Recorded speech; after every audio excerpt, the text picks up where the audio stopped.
Hi, I'm John Owen, and I'm here with Colie Brice and his wife Manuela, who will be performing this month at the Cobscook Community Learning Center's monthly coffee house, which this month will be on the 15th, Friday the 15th, the Ides of March. And Colie will be performing with his group Breakwater Revival. Yes. And like a lot of us here, you came here from somewhere else. Now you're in Eastport now, is that right? Correct. We've been Eastported. You've been Eastported. So first let me ask you, how did you get there? Get here from there. Through music, actually, through culture, through creativity. I used to play in a band in Asbury Park. Played in a lot of bands in Asbury Park. This one was Brian Saint and the Sinners, a very kind of generic Jersey Shore band kind of name. The bass player, Rob Schumann, had bought a home up in Eastport approximately 12 years ago.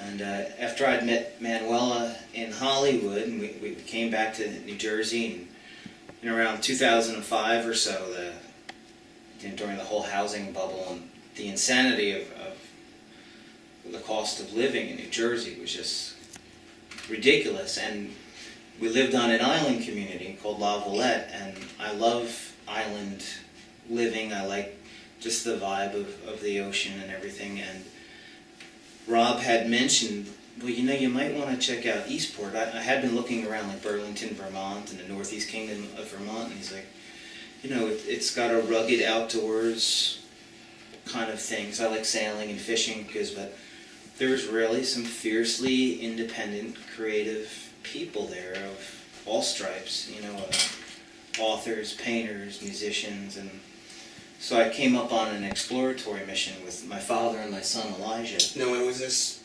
2009 we came up, and we looked at a bunch of things, and we were just spellbound by we used to live in Sonoma County for a while in California, and that's a pretty beautiful place, but so is this. This is Well, I think geologically, and I've talked about this with other people, the geography of this place is unique on either coast of the U.S. Yeah.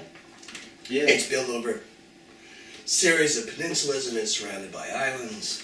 Yeah, no, it's And gorgeous. you've got the highest tides in the world, but it's not overpopulated. No, and that was something that was a conscious decision for us, as we wanted our son to grow up somewhere that was a little more old-fashioned, not in a stifling way, but in the best sense of conservatism, where there's just safety and tight-knit communities and just kind of, just a little bit soulful, just more soulful. Right. So thank you, Rob, for hooking us up with Eastport.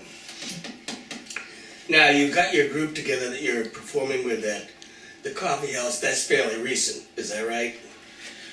Yes, actually, the first time we performed was immediately preceding Hurricane Sandy, which was, when you leave a place where you love and you leave loved ones and friends behind, it's, even if you love the new place you're going to, sometimes it's hard reconciling that decision, you're just like, oh, gosh, I hope I made the right move. And where we would have been living was 5 feet underwater, so it kind of made kind of gave me some closure.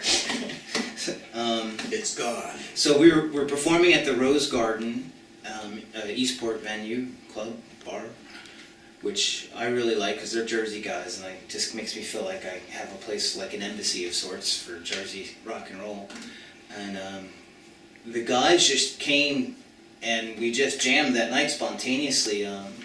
Tom Peterson, Art Lindemannis, Dave Hanby, myself, we just decided to just kind of jam towards the end of the night, and there's a really good chemistry there, and I was shocked, to be honest with you, because one of the things that I thought I'd have to give up moving up to such a small population would be finding kind of kindred spirits to play kind of defiant rock and roll. Mhm. And I found other crazy middle-aged men that can't give it up either.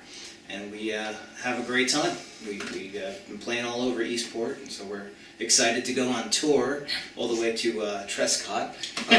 Big time. So, you know, our career is evolving. Now, you were performing as well when you met. Or you're not. When I met Colie, Yeah. I was performing, although not in a rock and roll scenario. I was more in the classical realm. Really? And I was also I just finished Performing how?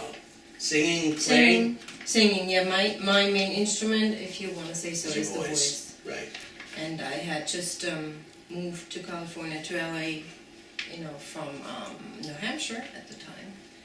And I had just finished vocal training, therapeutic singing training, and I was part of a couple of choir ensembles in LA. And what's your background as far as your influences when you first began? Musically? Yes.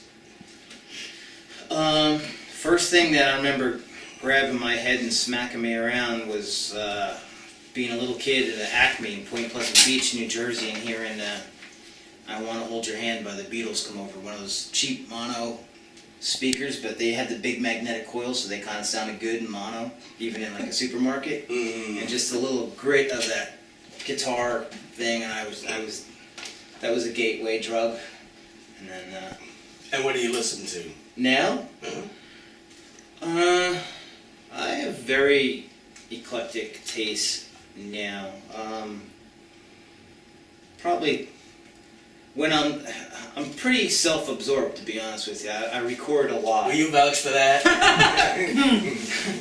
Well, she would. I've recorded 23 solo albums, so I'm usually working on something. Right. I am witness to that. Yeah. So when I'm not working on a project, I'll like listen to jazz or folk, or I don't usually listen to the same stuff I listened to as a kid. But I mean, you know, it's nice if you're out having a beer with somebody and you hear an old classic rock song. It's, you know. And if you could describe the style of music you're performing right now, or would you give it a label or not? Oh, what we'll do today? Yeah, just, you know, just general singer-songwriter stuff. I mean, performing acoustically, the songs just, you know, I usually perform acoustic. No. I usually hide behind an obnoxious band with a Fender Stratocaster and Okay. all kinds of pomp and circumstance. So, for me, the process of stripping it down to just the lyrics, the melody, the chord structure, I enjoy it, but it's terrorizing for me at the same time, because there is no, there's, you know, it's just the cake, there's no icing. It's just, you know, you either have a decent song or you don't. When you have a guitar and you can do little magic tricks on that, a lot of times you can kind of distract from the lyrics of the song. You pretty much have a couple beers and garble your voice up and do whatever you want, and people will go, yeah! That's easy, that's no problem. I could do that in front of thousands of people. It's when you're like in front of 10 people, and it's just the intimacy of your voice and something that, a genuine thing you experienced that you put down to paper. It's, you know, it's tough. Well, you know, in the pre-rock era, and this is also true of classical music, lyrics had a much greater importance. The words you would say. Yeah, past 50 years Not we've so much. gotten, Not so much now. we've gotten along very far with a lot of babies and yeahs and stuff. Well, it's coming back though That's great. in the singer-songwriter circle though, that the word carries more importance again. Well, I think it just goes full circle, and there's different people that are into different aspects of music at all times, you know. Well, it gives you your emotional content Yeah. to a degree, anyway, right? So And his, I did open for George Worth once, and I survived that, so. I was witness to that too. Okay. Yeah, one of the most I was nervous. humbling but satisfying nights I've experienced as a songwriter was getting to open for the great George Worth at a venue in Asbury Park. Cause he's just an amazing songwriter and just has this world-weary, weather-beaten voice that just delivers this graphic narrative quality, and he's got his groupies that sing along word for word, and you're like, you'd really rather be any other place than playing on Mhm. having an acoustic guitar in your hands when George Worth is holding the chord. But that which doesn't kill us makes us stronger. So thank you, George. That's what they keep telling us. Yes. All right, so now you're going to perform something first. Is that correct? Yeah, there was a Hurricane Irene happened when we were still living at the Jersey Shore, and we kind of realized that change was in the air, and we'd be moving, and there was just kind of the melancholy thoughts about it and other personal circumstances that just I'll just let the song speak for itself, for better or for worse.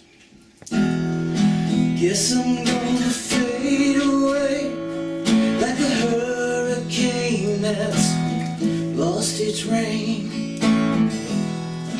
Guess there was no shame in trying.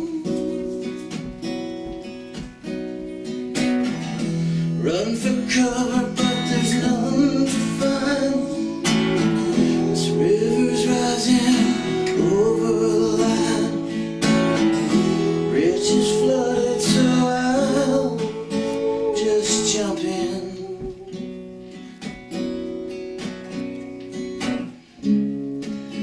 Though it's hard to face another cloudy day, can't erase memories.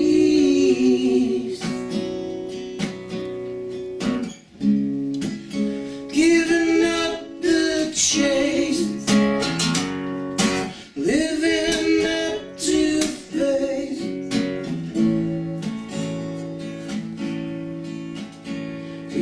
Reality.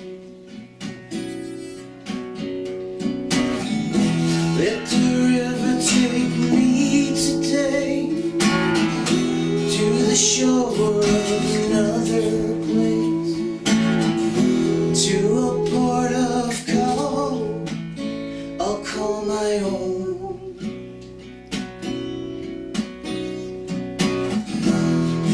I don't wanna say goodbye, but I promise you I'll stop on by when the road ain't closed and I ain't broken.